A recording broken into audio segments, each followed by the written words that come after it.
Questões, gente, é fundamental, né?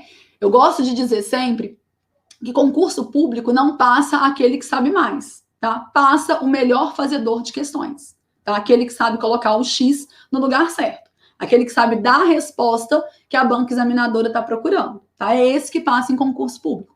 E como que você fica um bom fazedor de questões? Fazendo muitas questões.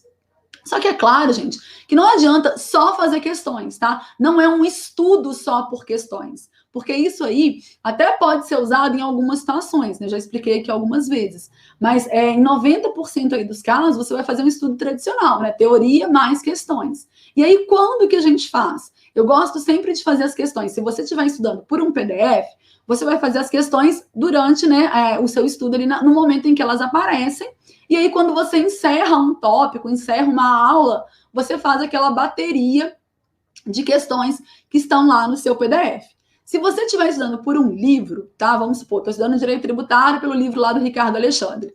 O livro do Ricardo também tem algumas questões, tá? Mas se não tivesse, por exemplo, terminou um tópico do edital, eu terminei lá a parte de competência tributária ou de substituição tributária. Vai lá na plataforma de questões, filtra lá 20, 30 questões sobre aquele assunto e resolve, tá? Então, assim, eu não gosto muito de resolver questões todos os dias, tá certo? Por quê? Porque pode acontecer de naquele dia você tá bem no meio de um tópico.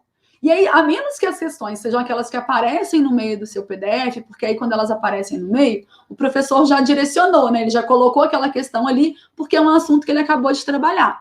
Mas, por exemplo, estou estudando acentuação gráfica. Aí eu vou lá na plataforma de questões e filtro algumas questões de acentuação gráfica para eu resolver.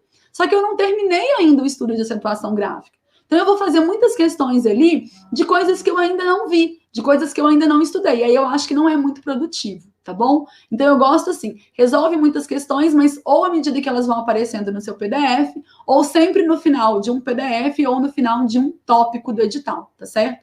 E aí resolva todas as que tiverem no seu PDF. Se você for filtrar questões da plataforma, no final do tópico, pelo menos aí umas 30, 40 questões, tá bom?